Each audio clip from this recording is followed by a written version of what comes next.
Namo Tata Bhagavato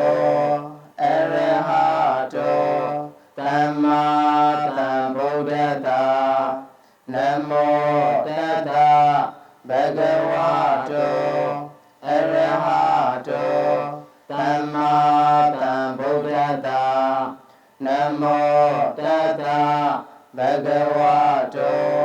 Arahato Dhamma Sambuddhassa. Dhamma Sambuddha Matulam Tata Dhamma Kanodamam Abhivadiya Bhatidam Abhidhamata Tingaham. Namo Buddhaya Tidam. Namo Buddhaya Tidam. Namo Buddhaya Tidam. Ayashimena Shija Kundo Anana Sajavala Anana Tadavaru Piya Kati Nija Vasi Dora Kati Nija Vasi Siya Kati Nija Vasi Nalo Sewa Nija Javasi Aryana Shija Kundo Tewonjim Anana Sajavala Ape Bunda Ananda Tadavaru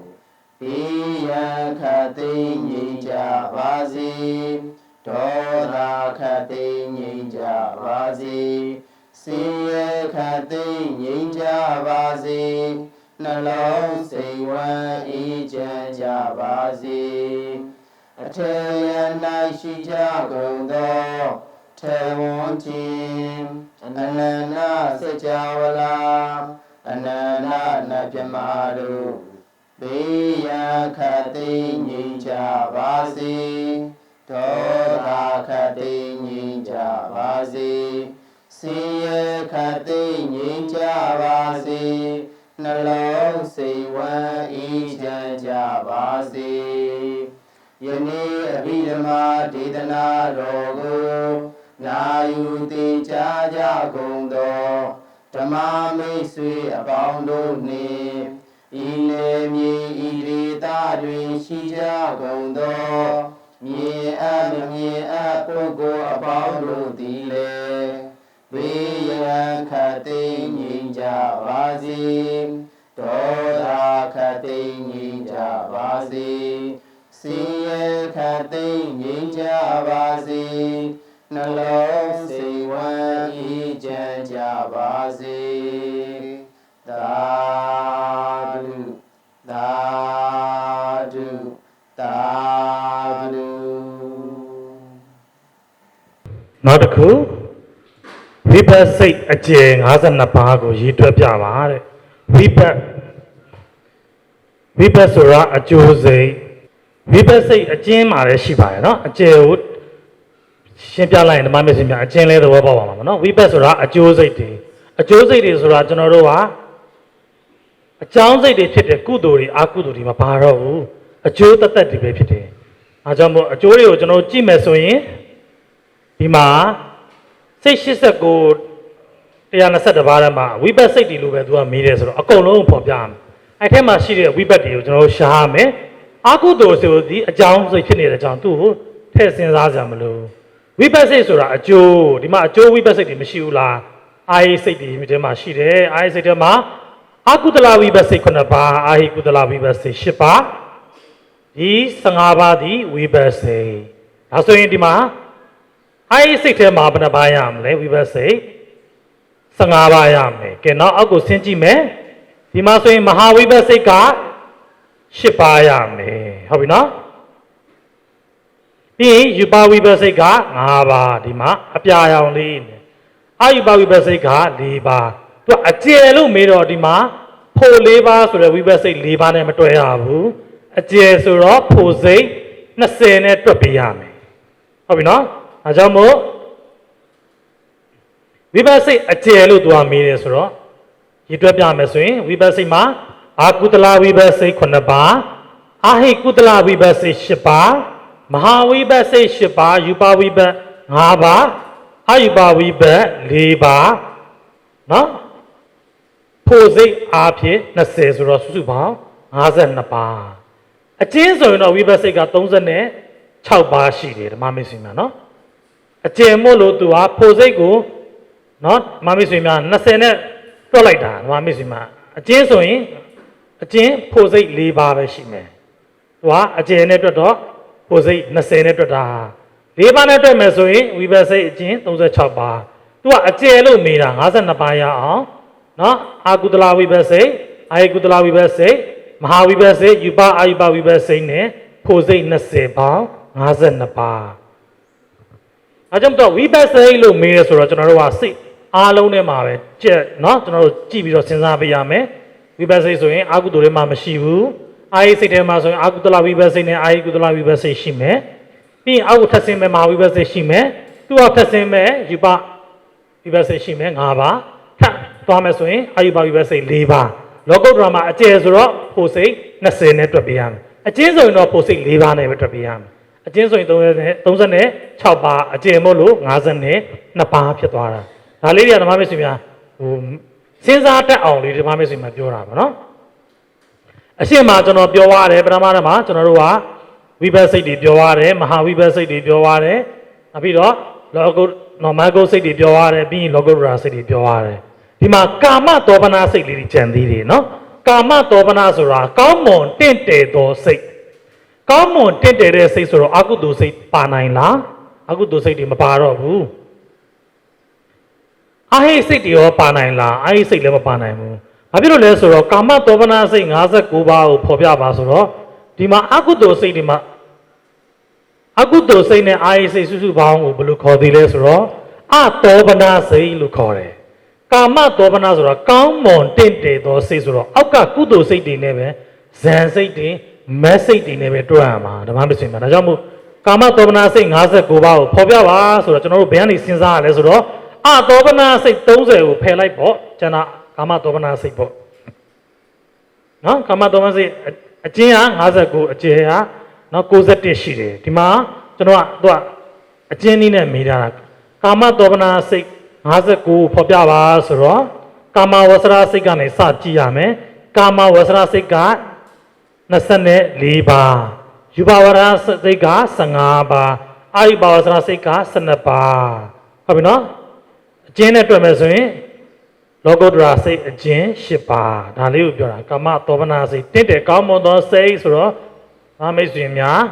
မတင့်တယ်သောစိတ်တွေကိုဖယ်လိုက်တာပေါ့ဒါသူကရေးထားတာတောပနာစိတ်ဆိုတော့တင့်တယ်ကောင်းမွန်တဲ့စိတ်59ပါးသူကအရေးတွက်ပါပြောပြတာရယ်နော်အဲ့ဒါကိုဝေဒနာဗေဒအဖြစ်ဖော်ပြပါဝေဒနာဗေဒနဲ့ဖော်ပြမယ်ဆိုရင်ဝေဒနာ5မျိုးပဲရှိတယ်ဆိုတော့စဉ်းစားရမယ်နော်ဝေဒနာဗေဒဆိုတာသင်္ကေတဝေဒနာ5ခုကိုကျွန်တော်တို့သိထားရမယ်ဒေါမနတဝေဒနာဒေါမနတဝေဒနာဒုက္ခဝေဒနာဒုက္ခဝေဒနာဥပိ္ပခဝေဒနာဒေါမနစိတ်59ပါးကိုစဉ်းစားကြည့်အောင်ဒေါမနစိတ်30ကျင်လိုက်မယ်ကာမဒေါမနစိတ်ထဲကစဉ်းစားမယ်ကာမဒေါမနစိတ်ဒေါမနတက12ပါးပြီးရင်မဟကုစိတ်ကဒေါမနတတွေကိုပဲစဉ်းစားမယ်နော်မဟကုစိတ်က12ပါးရှိမယ်မစိတ်က4ပါးဥပိ္ပခမှာဆိုရင်ကာမဒေါမနစိတ်က12ပါးမဟကုစိတ်က15ပါးဥပိ္ပခလက္ခဏာရှိရဆိုတာနော်မမေ့ဆွေများယူပမှာဥပိ္ပခလက္ခဏာ3ပါးအယူပမှာ12ပါးပေါင်း15ပါးရှိတယ်နောက်ပြီးတော့ဖို့စိတ်က4ပါးသူက59ဆိုတာအကျဉ်းနည်းနဲ့ပြောထားတာနော်အကျဉ်းနည်းနဲ့တွက်ထားလို့ဘောင်းနော်59ပါးတင့်တယ်ကောင်းမွန်သောစိတ်59ပါးကိုသူကဝေဒနာနဲ့ဖော်ပြခိုင်းတာဒါဆိုရင်ဒါတွေကမရှိပေါ့နော်ဒေါမနတမရှိဒုက္ခမရှိဒုက္ခမရှိဒေါမနတပေါင်းဒီမှာ24ရဲ့4ရဲ့ပေါင်း28ပါးနော်ဥပိ္ပခပေါင်းဒီမှာဆိုရင်ဘယ်လောက်ရှိမလဲ28ပါးရဲ့4ပါးရဲ့ဆိုရင်32ပါးရှိမယ်ပေါင်း54ပါးကာမတောပနာစိတ်59ပါးဒါကမက်စိတ်အကျဉ်းနဲ့ဖို့စိတ်အကျဉ်းနဲ့တွက်ထားတာဒါကြောင့်ပုံ59အကျဉ်းနဲ့တွက်မယ်ဆိုရင်60ပါးရမယ်နော်မက်စိတ်20ဖို့စိတ်20နဲ့ဒါလေးတွေကလေ့ကျင့်မှုအတွက်ပါကာမတောပနာစိတ် အကျဉ်း59တဲ့သင်္ခါရနဲ့ပြောမယ်သင်္ခါရဆိုတော့အသင်္ခါရိကသသင်္ခါရိကသင်္ခါရဝိမုတ်ပေါ့ကာမတောပနာစိတ်ကိုစဉ်းစားမယ်ဆိုရင်ကျွန်တော်တို့ကအတောပနာစိတ်30ကိုထည့်စဉ်းစားကြမလို့တော့ဘူးကာမတောပနာစိတ်ထဲမှာအသင်္ခါရိကက12ပါးသသင်္ခါရိကက12ပါးမဂ္ဂုစိတ်တွေလောကုတ္တရာစိတ်တွေထည့်စဉ်းစားကြမလို့သူကအတ္တမရှိလို့ဒါကြောင့်မို့သူ့ကိုသင်္ခါရဗေဒနဲ့ဆိုရင်24ပါးဒါလေးပဲပြအောင်မယ်နော်လေ့ကျင့်ဖို့ပါနော်ဇာတိဗေဒဒီနေ့ကောင်းမွန်တဲ့စိတ်ကိုဇာတိဗေဒဆိုရင်ကျွန်တော်တို့ကအကုသိုလ်ကုသိုလ်ဝိဘတ်ကရိယာတောပနဆိုတော့ကျွန်တော်တို့အကုသိုလ်စဉ်းစားစရာမလိုတော့ဘူးเนาะကုသိုလ်တွေကပဲစဉ်းစားရမယ်ဆိုတော့ကာမတောပနစိတ်59ပါးကိုဇာတိဗေဒနဲ့ဖော်ပြမယ်ဆိုရင်ဓမ္မမစ္စမှာကုသိုလ်ကနေအရင်စဉ်းစားကုသိုလ်ကိုစဉ်းစားမယ်ဆိုရင်ဓမ္မမိတ်ဆွေများကလို့စဉ်းစားမယ်မနိုင်လေးကိုတစ်ချက်ကြည့်ပါเนาะကောင်းမွန်တင့်တယ်တဲ့စိတ်တွေကပဲစဉ်းစားမယ်ဒါတွေစဉ်းစားရမလို့ဒါကြောင့်မို့ကုသိုလ်ကိုစဉ်းစားကုသိုလ်ဆိုရင်ကာမကုသိုလ်ခေါ်တဲ့မဟာကုသိုလ်10ပါးယူပကုသိုလ်5ပါးအာယူပကုသိုလ်4ပါးနောက်တစ်ခုကလောကုတ္တရာ4ပါးဒီလိုမျိုးလေးစဉ်းစားကြည့်ရမယ်เนาะဒါကကျွန်တော်တို့ကသင်္ခါရပြီးတော့ဇာနဲ့ဇက်အားဖြစ်ပေါ့နော်ကာမကုသိုလ်ယူပကုသိုလ်အာယူပကုသိုလ်ဆို4ပါးမစိတ်က4ပါးဝိဘတ်မဟာဝိဘတ်စိတ်ယူပဝိဘတ်5အာယူပဝိဘတ်4ဖို့စိတ်4ပါးကရိယာမဟာကရိယာ10ပါးယူပကရိယာအာယူပကရိယာလောကုတ္တရာမှာကရိယာမရှိဘူးဒါလေးကိုပဲ59ရဲရပဲဓမ္မမစ္စည်းမှာတင့်တယ်ကောင်းမွန်တဲ့စိတ်တွေရပဲကုသိုလ်ရဲ့ဝိဘတ်ရဲ့ကရိယာရဲ့ရှာပေးလိုက်အောင်ပဲအကုသိုလ်လည်းရှာစရာမလိုဘူးเนาะအကုသိုလ်ကရှိမှမရှိတာအကုသိုလ်ကမရှိပဲရေးလဲရတယ်เนาะအဲကြောင့်မို့တင့်တယ်ကောင်းမွန်တဲ့စိတ်ထဲမှာဆိုရင်ကုသိုလ်ရဲ့ဝိဘတ်ရဲ့ကရိယာကုသိုလ်ဆိုရင်လည်းဒီအစိမ်းအောင်လေးကိုရှာလိုက်ပေါ့ဝိဘတ်ဆိုလည်းအစိမ်းအပြောင်လေးရှာကရိယာဆိုရင်လည်းနေအောင်လေးရှာလိုက်ရုံပဲအဲကြောင့်မို့တင့်တယ်ကောင်းမွန်တဲ့စိတ်ဆိုမနိုင်ထဲမှာကျွန်တော်တို့ကဒီမှာဒါဆိုရင်ကုသိုလ်လေးရှာပါဒီကနေဝိဘတ်ကဒါကရိယာဒါဒီမှာလည်းအယောင်လေးရှိတယ်အစိမ်းအပြာအနေအစိမ်းပြနေเนาะဒီမှာဆိုရင်တော့ကရိယာမရှိဘူးအစိမ်းနဲ့အပြာပဲရှိတယ်ဒါလေးကို तू ကဇက်အားမြစ်ဆိုတော့အကုသိုလ်ကုသိုလ်ဝိဘတ်ကရိယာကာမတောပနာ59ရဲရရှာစီတော့ဒီအပေါ်အတောပနာ30ထည့်စဉ်းစားစရာမလိုဘူးเนาะဒါကြောင့်မို့ဒီမျိုးလေးဖော်ပြလိုက်ရုံပဲဒါဓမ္မမစ္စည်းမှာဆရာမကြီးရဲ့စာအုပ်ထဲမှာဓမ္မမစ္စည်းမှာဗေဒတွေအနေနဲ့လေ့ကျင့်ဖို့အတွက်ကိုဒါပြောပြခြင်းဖြစ်တယ်ပေါ့နော်တင့်တယ်ကောင်းမွန်တဲ့စိတ်59အကျဉ်းထဲမှာဇက်အားဖြင့်ဖော်ပြတာဖြစ်တယ်ဩပနာစိတ်59ပါးတို့ဘူမိဘုံအားဖြင့်ဖော်ပြမယ်ဘုံဆိုဘာလဲကာမယူပအာယူပဒီမှာဆိုရင်ဓမ္မမစ္စည်းများကာမတောပနာစိတ်အကျဉ်း59ပါးဘုံအားဖြင့်ဖော်ပြပါဆိုတော့ဒီမှာစိတ်ကပ်ပါရဲ့ပြောပြပေးမယ်နော်ကာမယူပအာယူပလောကုတ္တရာပေါ့59ဆိုတော့အကျဉ်းနည်းနဲ့ပဲတွေ့ကာမဆိုရင်ကာမထဲမှာအတောပနာစိတ်တွေကိုမပါဘူးဆိုတော့ကာမထဲမှာဘယ်နှပါဘုံအားဖြင့်ဆိုရင်ကာမဝဆရာစိတ်24ပါးเนาะယူပဝဆရာစိတ်ဒီမှာ15ပါးအိပဝဆရာစိတ်12ပါးလောကုတ္တရာစိတ်ကအကျဉ်း10ပါးเนาะကာမယူပအာယူပဒါလေးကိုဖော်ပြလိုက်အောင်ပါပဲဒါ59တွေကနေပြရုံပဲဘုံအားဖြင့်ဆိုရင်ဒီမျိုးလေးစဉ်းစားပြီးဒါ59ကိုပဲကျွန်တော်တို့ဝေဖန်နေတာเนาะ59ဆိုတာဘာလဲအတောပနာစိတ်ချင်းတောပနာစိတ်တွေကိုပဲဝေဖန်နေတာတောပနာစိတ်ဆိုတာဘာလဲကာမတောပနာ24ပါးကနေစဉ်းစားရမယ်မဟဂုတ်ဆိုတဲ့ယူပအယူပတွေရတယ်စဉ်းစားရမယ်လောကုတ္တရာအကျဉ်း8အကျယ်40တွေကစဉ်းစားသူကအကျဉ်းနဲ့မေးရလားအကျဉ်းနဲ့မေးလောကုတ္တရာစိတ်8ပါးနဲ့စဉ်းစားပြီးအကျဉ်းနဲ့မေးရဆိုလောကုတ္တရာစိတ်40နဲ့စဉ်းစားပေးရမယ်ဒါလေးကိုပဲဒါ59ကိုဝေဖန်နေတာပေါ့နော်ဒါလေးတွေသိဖို့လိုတယ်လောကီစိတ်82ပါးလောကီစိတ်82ပါးဆိုရင်ဒီမှာဆိုလောကုတ္တရာစိတ်တွေကျင်လိုက်တာပေါ့နော်ဒီကဲတစ်ဘက်ကကျွန်တော်ပြောတယ်နော်ဘူမိဗေဒတွေဇာတိဗေဒတွေပြောဒီမှာတံပယောဂဗေဒလောကီစိတ်82ပါးဆိုရင်တံပယောစိတ်တွေဘယ်နှပါးပါလဲ20ပါတယ်လောဘမူမှာ4ပါးဒေါသမူမှာ2ပါးမောဟမူမှာ2ပါးညာတံနော်ညာနာတံပယောစိတ်12ပါးပေါင်း20ပါးဝိပယုစိတ်က4ပါးဒါလေးတွေကဓမ္မမိတ်ဆွေများနော်တံပယောဝိပယုမှုတဲ့စိတ်လေးတွေဆိုရင်45ပါး ဒါလောကီစိတ်80ထဲကဓမ္မမေဆွေများတွက်ပြမယ်နော်ပြမယ်လောကီစိတ်80တပါးကိုတန်ပယောဝေပယောတန်ပယောဝေပယောမဟုတ်တဲ့တန်ပယောကနဲ့ဝေဘန္နာ80တပါးဆိုရင်ဓမ္မမေဆွေများလောကုတ္တရာစိတ်10ပါးကိုထည့်စဉ်းစားစရာမလိုဘူး80တပါးဆိုရင်ကျွန်တော်တို့ကကာမဝဆရာစိတ်54ပါးရဲ့ယူပအာယူပအရာပဲစဉ်းစားမယ်ဒီဘက်ကလောကုတ္တရာ40ဘက်ကစဉ်းစားစရာမလိုဘူးဒါကိုကျွန်တော်တို့သင်္ခါရနဲ့ပြောမယ်ဆိုရင်အသင်္ခါရိကသသင်္ခါရိကအတမဟုတ်တာဒါလေးကိုရှာခိုင်းတာအသင်္ခါရိကဆိုဒီမှာအပေါ်မှာအသင်္ခါရိကစိတ်က5ပါးလောဘမူမှာ4ပါးဒိဋ္ဌိကတနော်ပဋိကမှာ1ပါးဆိုတော့5ပါးဒီမှာအတမဟုတ်သင်္ခါရဝိမု ക്തി အကုသိုလ်မှာ5ပါးသာအကုသိုလ်မှာ5ပါးအာယိစိတ်မှာဆိုရင်အာတမရှိဘူး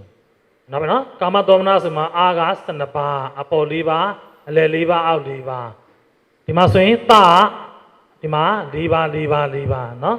12ပါး12ပါးစီရှိမယ်ဒီမှာဆိုရင်အာတမရှိဘူးဒါလေးပဲအသင်္ခါရိကတွေကဘာတွေလဲရှိတဲ့စိတ်လေးကိုရှာလိုက်သသင်္ခါရိကတွေကဘာတွေလဲရှိတဲ့စိတ်လေးကိုရှာလိုက်ပြီးရင်မမစအာတမရှိတဲ့ဟာလေးကိုပြန်ရှာလိုက်ဒါပဲသူကလောကုတ္တရာတွေကမမေးတာဘူးလောကီစိတ်82ပါးဆိုတော့ဒီထဲကပဲစဉ်းစားနော်ဒါလေးပဲဒါလေးကိုဓမ္မမိတ်ဆွေများသိအောင်ဗေဒလေးနဲ့ဆရာမကြီးကနော်လေ့ကျင့်လို့ရအောင်ပြောထားခြင်းဖြစ်တယ်ဗေဒတွေကတော့အများကြီးပဲနော်ဒီဗေဒတွေကိုနော်ကျွန်တော်တို့မူလဗေဒရှိမယ်ဇာတိဗေဒရှိမယ်တံပြောရဗေဒရှိမယ်သင်္ခါရဗေဒရှိမယ်နော်ဘုံပိဗေဒရှိမယ်ဒီလိုဗေဒအားဖြင့်အများအားဖြင့်ခွဲပြနိုင်တယ်ဆိုရင်ဓမ္မမိတ်ဆွေများဒါပြီးခဲ့တဲ့ဘက်ကဇာတိဗေဒနဲ့ခွဲထားတာဇက်အားဖြင့်ဆိုရင်ကုသိုလ်အကုသိုလ်ဝိဘက်ကရိယာတွေကစဉ်းစားသူကမေးတာလောကီစိတ်ဆိုလောကုတ္တရာထဲရစဉ်းစားစရာမလိုဘူးလောကီထဲမှာသူကကုသိုလ်ရှိမလားအကုသိုလ်ရှိမယ်ဝိဘက်ကရိယာနဲ့ဒါလေးတွေကိုအားလေး81ထဲရပဲစဉ်းစားပေးရမယ်ဒါပြီးခဲ့တဲ့ဘက်ကလည်းပြောခဲ့တယ်သင်္ခါရဆိုရင်အသင်္ခါရိကလားသသင်္ခါရိကလားအတမဟုတ်တာလားဒီလိုစဉ်းစားပေးရမယ်နော်ဒါဝေဒနာဆိုရင်ပါလဲသောမနတလားဒေါမနတလားဒုက္ခလားဒုက္ခလားဥပိ္ပခလားဒါလေးတွေက81ထဲရစဉ်းစားမယ်ဆိုရင်လောကီစိတ်တွေကိုဖော်ပြပါဆိုလဲမေးလို့ရတယ်နော်လောကီစိတ်ထဲရဆိုရင်82ပါးလောကီစိတ်အကျဉ်းအကျယ်မရှိဘူးနော်လောကုတ္တရာမှာသာလင်အကျဉ်းအကျယ်ရှိတယ်အဲကြောင့်မလောကီစိတ်82ပါးဆိုဘုံအားဖြင့်ဆိုရင်ကာမယူပအာယူပနော်ဒါဒီလိုမျိုးဖော်ပြပေးရမှာဒါ89ဆိုတာစိတ်အကျဉ်း89လုံးဖော်ပြခိုင်းတာနော်ဒါပြောစရာရှိတယ်စိတ်ထဲမှာဆိုကျွန်တော်တို့စဉ်းစားကြည့်ရမှာပထမဦးဆုံးစိတ်89ဆိုတာနဲ့စိတ်အကုန်လုံးကိုပြောတာဖြစ်တယ်သူကအကျဉ်းနည်းနဲ့ပြောတာပေါ့နော်လောကုတ္တရာမက်ဖို့ကလောကုတ္တရာစိတ်10ပါးနဲ့ပြောတာ40နဲ့မပြောဘူးဒါကြောင့်မို့ကျွန်တော်တို့စိတ်အားလုံးကိုရေတွက်ပြပါတဲ့သူကဇာတိဗေဒနဲ့ဆိုရင်အကုသိုလ်တွေကစစဉ်းစားအကုသိုလ်စဉ်းစားမယ်ပြီးရင်ကုသိုလ်ပြီးရင်ဝိဘတ်ပြီးရင်ကရိယာဇက်အားဖြစ်ပေါ့နော်အကုသိုလ်ထဲမှာစိတ်ထဲမှာဘာတွေပါအကုသိုလ်စိတ်က12ပါးရှိတယ်နော်ပြီးရင်ကုသိုလ်စဉ်းစားကြည့်ဝိဘတ်တွေမပါသေးဘူးနော်အစဉ်တိုင်းပဲစဉ်းစားမယ်အကုသိုလ်စဉ်းစားပြီးရင်ကုသိုလ်ဆိုရင်ကျွန်တော်တို့ကအသောမနာစိတ်ထဲမှာကုသိုလ်မရှိဘူးကာမတောပနာစိတ်24ပါးထဲမှာဘာရှိလဲဆိုရင်မဟာကုသိုလ်စိတ်10ပါးပြီးထက်စဉ်းစားအောက်ကိုဆင်းမယ်ဆိုရင်ယူပါကုသိုလ်5ပါးပြီးထက်စဉ်းစားအာယူပါကုသိုလ်4ပါးလောကုတ္တရာက89ထဲကမြည်တော့စိတ်အကျဉ်း89ထဲကမြည်တော့လောကုတ္တရာစိတ်မှာဆိုရင်မက်စိတ်4ပါးနဲ့ပဲတွန်းမှာပေါ့ဒါဆိုရင်ကုသိုလ်စိတ်ကဒါအကုန်ပဲကဲဝိဘတ်ကိုဆိုရင်ကျွန်တော်တို့အကုသိုလ်ထဲမှာရှိလားမရှိဘူးအာယိစိတ်ထဲမှာစဉ်းစားအာယိစိတ်ထဲမှာဘာရှိလဲအကုသလဝိဘတ်ရှိမယ်9ပါးအာယကုသလဝိဘတ်10ပါးပြီးဘာဝိဘတ်ရှိသေးလဲကာမသောမနာစိတ်ထဲကိုစဉ်းစားရင်ဘာရှိမလဲမဟာဝိဘတ်စိတ်10ပါးပြီးဇန်စိတ်ထဲကစဉ်းစားယူပဝိဘတ်စိတ်5ပါးအာယူပဝိဘတ်စိတ်4ပါးလောကုတ္တရာမှာဝိဘတ်စိတ်ရှိလားရှိတယ်နော်ဖို့စိတ်တွေဒါကြောင့်မို့ဖို့စိတ်က4ပါးနောက်ပြီးတော့ကရိယာကိုပြန်စဉ်းစားမယ်ဆိုရင်အကုသိုလ်ထဲမှာကရိယာရှိလားမရှိဘူးဖျားရမ်းတာတွေရဲ့စိတ်ဆိုတော့အကုသိုလ်ပဲရှိမလဲအာဟိစိတ်ထဲမှာဆိုရင်ရှိလားရှိတာပေါ့နော်အာဟိကရိယာ3ပါးရှိမယ်ပြီးကာမတောမနာစိတ်24ပါးနဲ့ဘာရှိလဲကာမတောမနာစိတ်24ပါးထဲမှာမဟာကရိယာစိတ်10ပါးရှိတယ်နော်ဒါဆိုရင် အောက်ကိုရှင်းမယ်ယူပကရိယာ5ပါးအာယူပကရိယာ4ပါးလောကုတ္တရာမှာကရိယာရှိလားလောကုတ္တရာမှာကရိယာမရှိဘူးဒါကြောင့်89ပါးကိုဖော်ပြခြင်းရှိတယ်နော်ကဲလောကုတ္တရာစိတ်အကျဉ်း10ပါးကိုတဲ့အကျဉ်းချုပ်ရည်တွက်ပြပါဆိုရင်ဒါလွယ်လွယ်လေးပါပဲမက်စိတ်4ပါးဖို့စိတ်4ပါးဘာလဲသောတာပတိမက်တဂရဂามိမက်အနာဂามိမက်အရဟတမက်တစ်ပါးစီအလုံးပေါင်း4ပါးပြီးသောတာပတိဖို့တဂရဂามိဖို့အနာဂามိဖို့အရဟတဖို့4ပါးဟောလောကုတ္တရာအကျဉ်း10ပါးမက်စိတ်4ပါးဖို့စိတ်4ပါးဘောင်းအကျဉ်း10ပါးလောကုတ္တရာစိတ်အကျယ်40ကိုတဲ့ဇန်အားဖြင့်ဒါဆိုအကျယ်40ဆိုပါလဲဇန်နေပါလာတာဗောနော်ဇန်5ပါးနဲ့မြောက်လို့အကျဉ်း10ပါးနေအကျယ်40ရတယ်ပထမဇန်မှာဆိုရင်လောကုတ္တရာစိတ်ကိုကြည့်မယ်ဆိုရင်10ပါးရမယ်ပထမဇန်10ပါးဒုတိယဇန်10ပါးတတိယဇန်10ပါးသရုဒ္ဓဇန်10ပါးပစ္စမဇန်10ပါး15လီ40ပါးဒါတော့မရှိများကိုဗနိုင်နဲ့ပြမယ်ဆိုရင်ဒီမှာပါပထမဇန်လောကုတ္တရာပဲမေးတာလောကုတ္တရာအကျယ်40ပဲမေးတယ်ဆိုတော့ဒါလေးကိုမေးတာပထမဇန်မှာဆိုရင်10ပါးဒုတိယဇန်မှာ10ပါးတတိယဇန်10ပါးသရုဒ္ဓဇန်10ပါးပစ္စမဇန်10ပါးဒါကြောင့်မို့လောကုတ္တရာစိတ်အကျယ်4ပါး40ပါးဟုတ်ပြီနော်ဒီ17ပါးနဲ့မရောနဲ့နော်အခုမေးတာလောကုတ္တရာကိုပဲမေးတာဒါတွေကြတော့အရှိရဟာတွေနဲ့ပေါင်းထားလို့17ပါးစီရတာဒါလေးသိထားဖို့လိုတယ်ဒါကြောင့်လောကုတ္တရာစိတ်အကျယ်ကိုဇာနာဗေဒအားဖြင့်ဝေဖန်ပြပါဆိုရင်ပထမဇန်စိတ်10ပါးဒုတိယဇန်စိတ်10ပါးတတိယဇန်စိတ်10ပါးသရုဒ္ဓဇန်စိတ်10ပါးပစ္စမဇန်စိတ်နော်10ပါးပေါင်း40ပါးလောကုတ္တရာ40ကိုအပြားအားဖြင့်ဝေဖန်တာကဲဟုတ်ပြီဓမ္မမစ္စေများကိုသာသနာရေးဦးစီးဌာနကမိတဲ့မိကုံးလေးတွေကိုလေ့ကျင့်ပေးမယ်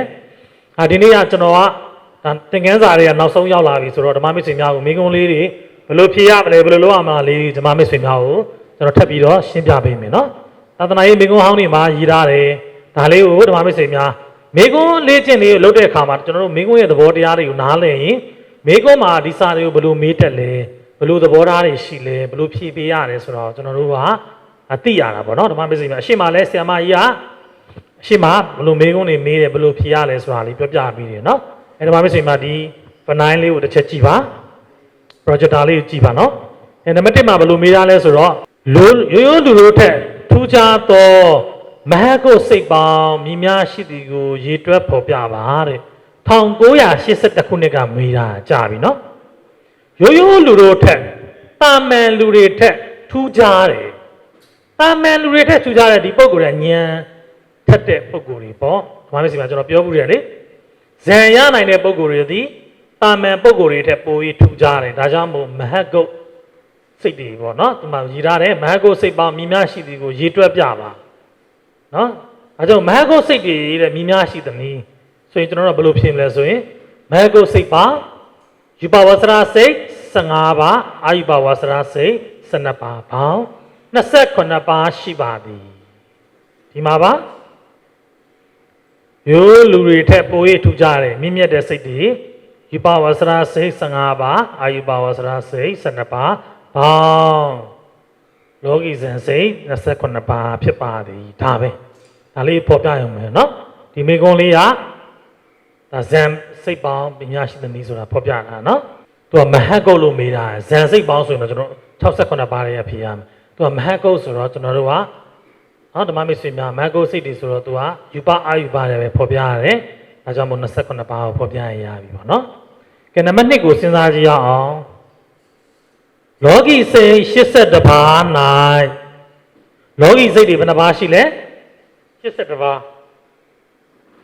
လောကီစိတ်82ပါးဆိုတော့လောကုတ္တရာစိတ်10ပါးမပါဘူးပေါ့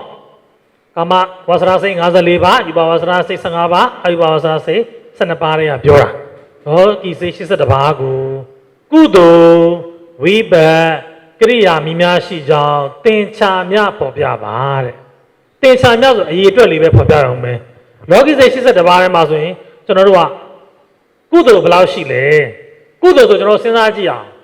အကုသိုလ်12ပါးကျွန်တော်စိတ်ကက်လေးကိုအာယုံနဲ့တွေးကြည့်လိုက် အာကုသိုလ်စိတ်တွေပါလားမပါဘူးအာဟိစိတ်တွေမပါဘူးဒါဆိုရင်ကာမဝဆရမဟာကုသိုလ်စိတ်၈ပါးပါမယ်ယူပကုသိုလ်စိတ်၅ပါးပါမယ်အယူပကုသိုလ်စိတ်၄ပါးပါမယ်ဟုတ်ပြီနော်လောကီစိတ်ဆိုလောကုတ္တရာကိုတွက်ဆရာမလို့ဒါကြောင့်မို့အပေါ်က၈ပါးယူပက၅ပါးအယူပက၄ပါးပေါင်းကုသိုလ်စိတ်လောကီကုသိုလ်စိတ်ပေါင်း18ပါးရှိတယ်နော်သူကလောကီလို့မေးလို့ကျွန်တော်တို့ကလောကီတရားပဲမဟာကုသိုလ်စိတ်၈ပါးယူပကုသိုလ်စိတ်၅ပါးအာယူပကုသိုလ်စိတ်၄ပါးဘောင်းလောကီကုသိုလ်စိတ်18ပါးလို့ဖြေပေးဦးမယ်နော်ကဲဝိပဿစိတ်ကိုစဉ်းစားကြည့်အောင်ဝိပဿစိတ်ဆိုကျွန်တော်တို့ကအကုသိုလ်စိတ်ထဲမှာဝိပဿစိတ်မရှိဘူးစဉ်းစားပုံစဉ်းစားနေပြီးတော့အာဟိစိတ်ထဲကိုစဉ်းစားအာဟိစိတ်ထဲမှာဘာတွေပါမလဲအကုသလဝိပဿစိတ်9ပါးအာဟိကုသလဝိပဿစိတ်10ပါးမဟာဝိပဿစိတ်10ပါးဒါဆိုရင်အပေါ်က15ပါးအောက်က10ပါးဆိုတော့23ပါးယူပဝိပဿစိတ်5ပါးအာယူပဝိပဿစိတ်4ပါးဒါဆိုရင်ဝိပဿစိတ်ပေါင်းဘယ်နှပါးရမလဲအပေါ်က15ပါးရဲ့10ပါးရဲ့အောက်က5ပါးရဲ့4ပါးရဲ့ပေါင်းလိုက်တော့ဝိပဿစိတ်ပေါင်း32ပါးရတယ်ဒါလေးပဲလောကီဝိပဿစိတ်ပေါင်း32ပါးကဲကရိယာစိတ်များရှိသနည်းတဲ့ကရိယာစိတ်ဆိုလဲကျွန်မမေ့ဆိုရင်ဘုရားယန္တာတွေမှာရနိုင်တဲ့ကရိယာစိတ်ဆိုတော့အကုသိုလ်တွေကစဉ်းစားကြမလို့အာဟိစိတ်တွေကစဉ်းစားကြည့်အာဟိစိတ်ထဲမှာဆိုရင်အာဟိကရိယာ3ပါးရမယ်ပြီးအောက်ကိုထပ်စဉ်းစားမဟာကရိယာစိတ်က10ပါးအပေါ်3ပါးရဲ့အောက်က10ပါးရဲ့17ပါးယူပအာယူပယူပမှာကရိယာစိတ်5ပါးအာယူပကရိယာစိတ်4ပါးအပေါ်က3ပါးရဲ့10ပါးရဲ့ဆို17ပါးအောက်က9ပါးရဲ့ဆိုတော့20ပါးဒါဆိုရင်ယူနော်ကရိယာပေါင်းလောကီကရိယာပေါင်း20ပါးဒါကြောင့်မို့လောကီကုသိုလ်စိတ်ပေါင်း18ပါးဝိပဿစိတ်32ပါးကရိယာစိတ်ပေါင်း20ပါးဟုတ်ပြီနော်ဒါလောကီတွေရပဲစဉ်းစားပြတာကုသိုလ်ဝိပဿကရိယာနိညာရှိသနည်းဆိုတော့အရေးအတွက်ပဲပေါ်ပြရုံပဲနော်ကုသိုလ်18ဝိပဿ32ကရိယာ20ဒါလေးပဲနံပါတ်3ဘလို့ဖြေရတဲ့ပုံစံလေးပေါ့မိကုံးလေးကိုလေ့လာရမယ်ဓမ္မမစ္ဆွေများမိကုံးဟောင်းကိုလေ့လာရင်းနဲ့ဓမ္မမစ္ဆွေမိကုံးသဘောတရားလေးတွေဘလို့မေးတက်လဲဆိုတော့ဓမ္မမစ္ဆွေများသိရတာပေါ့နော်ကဲဇန်အင်္ဂါ5ပါးနဲ့ပြည့်စုံသောဇန်အင်္ဂါ5ပါးစုံရှိသောမဟဂုတ်စိတ်တို့ကိုဖော်ပြ၍အဲ့မှာဖြတ်ထားလိုက်ဟုတ်ဖြတ်လေးဖြတ်ထားလိုက်ပေါ့နော်ဇန်အင်္ဂါ5ပါးရှိသောမဟဂုတ်စိတ်ဆိုတာဘာလဲဇန်အင်္ဂါ5ပါးကဘာလဲဝိတ္တဝိစာရာပိတိဒုက္ခဧကဂရဇန်က5ပါးရှိတဲ့မဂ္ဂုစိတ်ဆိုတော့ယူပပထမဇန်စိတ်ပေါ့ဟုတ်လားဒါဆိုရင်ဇန်က5ပါးရှိသောမဂ္ဂုစိတ်တို့မှာယူပပထမဇန်စိတ်ဖြစ်ပါသည်ဒါပဲဟုတ်ပြီနော်နောက်တစ်ခုကပစ္စမဇန်စိတ်နဲ့အင်္ဂါ2ပါးနဲ့ပစ္စမဇန်စိတ်ဤအင်္ဂါ2ပါးနဲ့ထပ်ပြီးထပ်မိတာပစ္စမဇန်စိတ်ဤအင်္ဂါ2ပါးကဘာတွေလဲတဲ့မိတာနော်ပစ္စမဇန်စိတ်ရဲ့အင်္ဂါကဘာလဲဥပေက္ခဧကဂတာဟုတ်တယ်နော်ဟာမစ္စများပစ္စမဇန်စိတ်ရဲ့အင်္ဂါတွေကဘာလဲဒီမှာဥပေက္ခဧကဂတာတွေပဲတွေ့လားပစ္စမဇန်စိတ်ကဘာလဲဒီမှာဥပေက္ခဧကဂတာဒါလေးကိုမေးတာနောက်တစ်ခုကကုသိုလ်ဝိပဿနာရှိ၍ကရိယာမရှိသောစိတ်ဓမ္မလည်းအစမှာကုသိုလ်ဝိပဿနာကရိယာတွေရှိတာပဲနော်ကုသိုလ်ဝိပဿနာရှိပြီးတော့ကရိယာမရှိတဲ့စိတ်ဆိုတာလောကုတ္တရာစိတ်မှာနော်ကုသိုလ်ဝိပဿနာရှိ၍ကရိယာမရှိသောစိတ်မှာလောကုတ္တရာစိတ်ဖြစ်ပါသည်ဒီလိုရေးလိုက်လေရတယ်ဟုတ်ပြီနော်ဒါ2010ကမေးသွားတယ်မေးကော तू ကအပိုင်း3ပိုင်းကိုခွဲမိသွားတာဇန်5ပါးရှိတဲ့မဂ္ဂုစိတ်ကိုမေးတယ်အင်္ဂါ2ပါးရှိတဲ့ပစ္စမဇန်ရဲ့အင်္ဂါ2ပါးကိုမေးတယ်ကုသိုလ်ဝိပဿနာရှိရင်ကရိယာမရှိသောစိတ်အမည်ကိုမေးတယ်မေးခွန်းတစ်ပုဒ်ထဲမှာ3မျိုးမေးသွားတယ်ဓမ္မမစ္စည်းများဟုတ်ပြီနော်ဒါက2010ကမေးတာကဲနံပါတ်4ရဲ့မေးခွန်းလေးကိုကြည့်ရအောင်နော်စိတ်89ပါးတို့တွင်မတင့်တယ်သောအသောပနစိတ်မတင့်တယ်သောအသောပနစိတ်ဆိုတာဘယ်နှပါးရှိလဲအကုသိုလ်စိတ်12ပါးအာဟိစိတ်18ပါး30ပါးရှိတယ်ဒါကိုမေးတာ စိတ်89ပါးတွင်မတင့်တယ်သောစိတ်မှာအာတောပနာစိတ်30ဖြစ်ပါသည်တင့်တယ်သောတောပနာစိတ်တို့ကိုလည်းခွဲပြပါတင့်တယ်ဆိုတာဘာလဲကောင်းမွန်တင့်တယ်တဲ့စိတ်ဆိုတော့တောပနာစိတ်တို့ဆိုတာကာမတောပနာစိတ်24ပါးဟုတ်ပြီနော်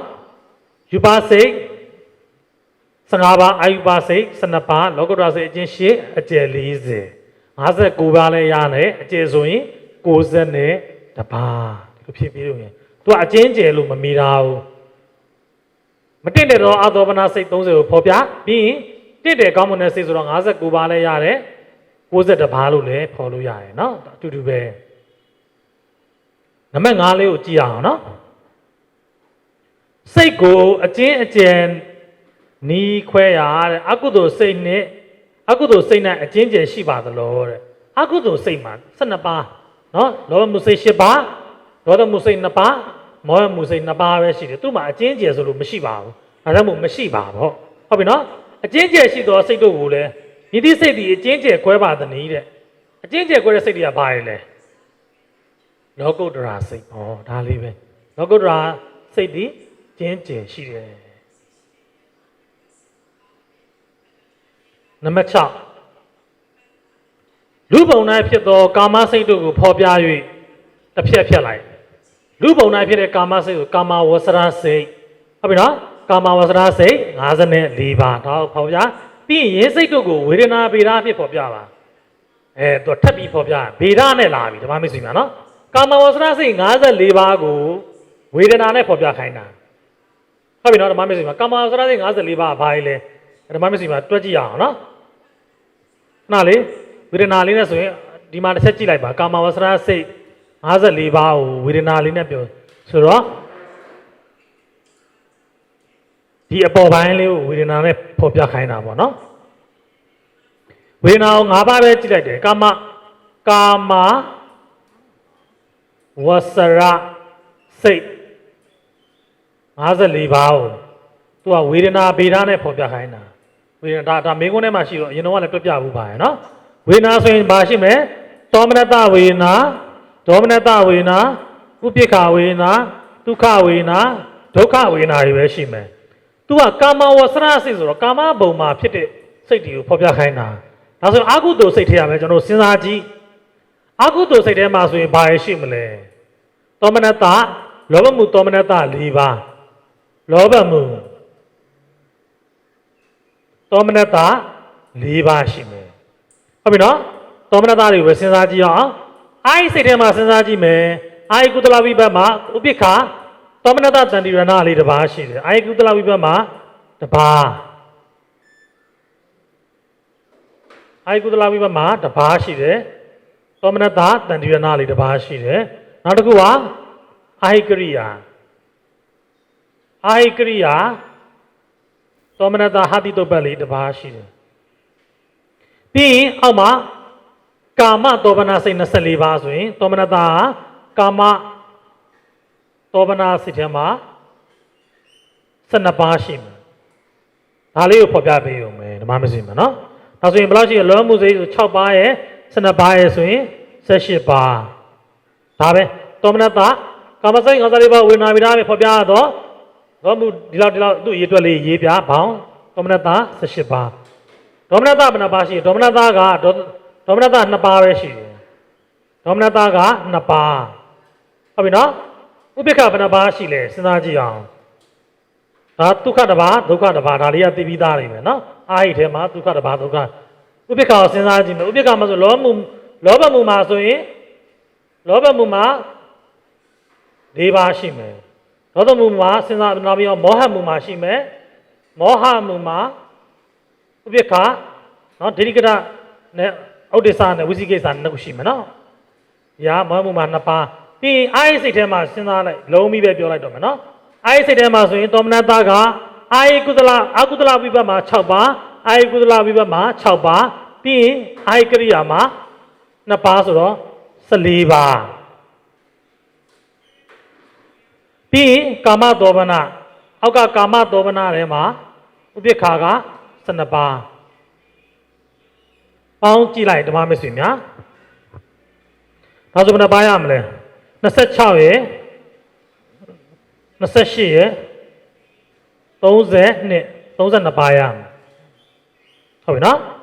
ပြီးရင်ဒုက္ခတစ်ပါးဒုက္ခတစ်ပါးပြီးရင်ဒုက္ခကဒေါမနတက2ပါး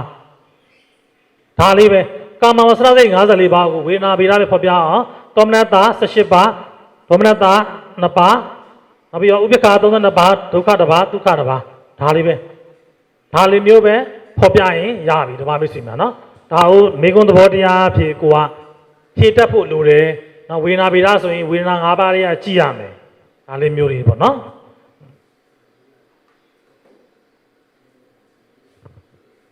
နောက်တစ်ခုစဉ်းစားကြည့်အောင်နော်နောက်တစ်ခုမေကွန်းလေးကိုလေ့လာကြည့်အောင်မိမိအိမ်တွင်ကိုးကွယ်ထားသောဗုဒ္ဓရုပ်ပွားတော်အား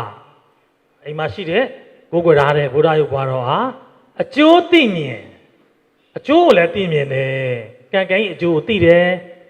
ဉာဏ်နဲ့လည်းရှင်တယ်ဆိုတော့ဉာဏတန်ပြုတ်ပေါ့ဟုတ်လားကောင်းတဲ့တရားဆိုတော့ဉာဏတန်ပြုတ်နဲ့ပဲရှင်ပါပေါ့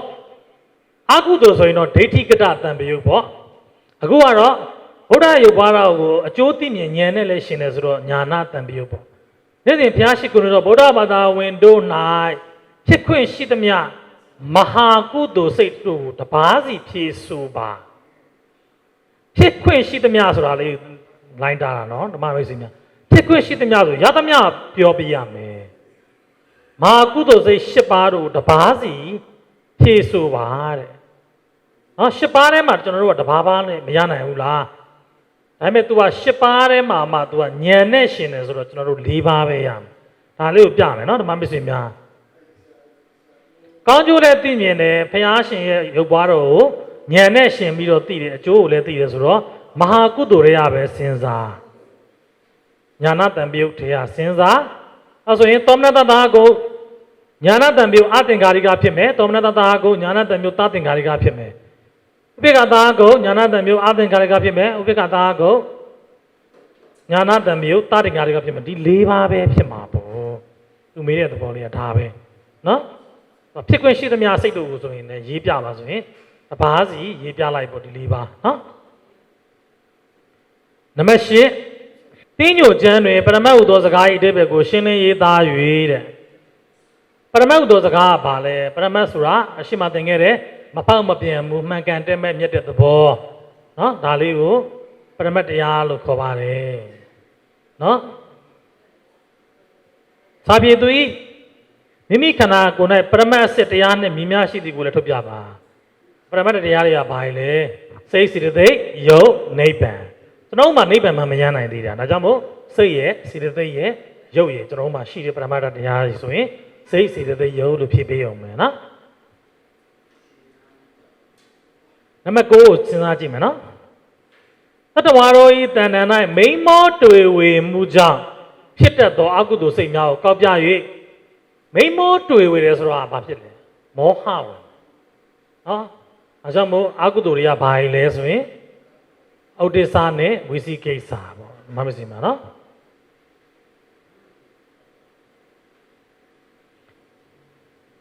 မိမောတွေ့ဝေတယ်ဆိုတော့တကယ်တော့နောက်တစ်ခါမစင်မောဟတွေပေါ့ဖြစ်နေတဲ့အကုသိုလ်တွေမှာဆိုရင်ဩဒိသနဲ့ဝိသိကိစ္စဖြစ်နိုင်တယ်အကုသိုလ်အကျိုးပေးဝိဘတ်ဖြစ်သောစိတ်တို့ကိုလည်းရည်တွက်ပြပါအကုသလဝိဘတ်စိတ်တွေကိုပြပြမယ်အကုသလဝိဘတ်စိတ်ကဘယ်နှပါးရှိလဲဒီမှာ9ပါးဗါလေဒီမှာအကုသလဝိဘတ်စိတ်9ပါးပါလေဒါလေးလေသတ္တောကာစီကတဏ္ဍဆိုရယ်ဒီမှာသူ့ရဲ့9ပါးဒါလေးကိုဖော်ပြပေးရုံပဲ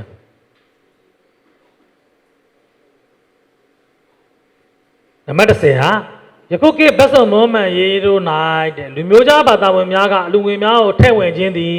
မြည်သည့်ကုသိုလ်စိတ်ဖြစ်သည်ကိုထုတ်ပြပါ။ तू ကဗတ်စုံမောမှန်ရေးမှာအလူငွေထဲ့တယ်ဆိုတော့ကောင်းတာတော့လုပ်တာပဲ။ဒါပေမဲ့ तू ကဘာနဲ့ဖန်တာလဲဆိုတော့လူမျိုးခြားလို့ပြောရတယ်။လူမျိုးခြားဆိုကြတဲ့က तू ကကံကံ၏အကျိုးဘုရားတရားတန်ခါကိုကံကံ၏အကျိုးကိုသူတို့ကဗုဒ္ဓဘာသာတွေတော့မယုံကြည်ကြဘူး။နော်ဉာဏ်မရှင်ကြဘူးပေါ့နော်အဓိကကတော့ဒါကြောင့်မို့ညာနာဝိပယုတ်ပဲဖြစ်မယ်ဖြစ်နိုင်တယ်နော်ဒါလေးမိတိကုသိုလ်မျိုးဖြစ်တဲ့ထုတ်ပြရေးဆိုတာဒါမိကွန်းတစ်ခုဒါဆိုရင်ကျွန်တော်စဉ်းစားရမယ်မဟာကုသိုလ်စိတ်ထဲမှာစဉ်းစားရမှာပဲကောင်းတဲ့စိတ်တွေဆိုမဟာကုသိုလ်ထဲမှာစဉ်းစားရမယ်သူကဉာဏ်မရှင်ဘူးဆိုတော့ဒီ၄ပါးတည်းရဖြစ်မှာပေါ့ဒါဘာသာကြားတွေမှာရနိုင်တဲ့ ကုသိုလ်စိတ်၄မျိုးပေါ့နော်သောမနတသာကိုညာနာဝေပြုအသင်္ကာရိကသောမနတသာကိုညာနာဝေပြုသသင်္ကာရိကဥပိ္ပခာသာကိုညာနာဝေပြုသအာသင်္ကာရိကဥပိ္ပခာသာကိုညာနာဝေပြုသသင်္ကာရိကဒီမှာသူမွမ်းမြတ်ဝမ်းသာစွာနဲ့ဉာဏ်မရှင်မဲ့လှူတာလည်းရှိမယ်ဘာမှဝမ်းသာဝမ်းနဲ့မဖြစ်ဘဲနဲ့ဉာဏ်မရှင်မဲ့လှူတာလည်းရှိနိုင်တာပဲသူများတိုက်တွန်းလို့လွှဲတဲ့သသင်္ကာရိကရှိသလိုသူများမတိုက်တွန်းတဲ့အသင်္ကာရိကလည်းရှိမှာပဲဒါကြောင့်မို့ဘာသာကြားတွေမှာကောင်းမှုကုသိုလ်လို့ရနိုင်တဲ့စိတ်၄မျိုးကဒီ၄မျိုးပဲနော်သောမနတနဲ့ညာနာဝိပယုတ်2ပါး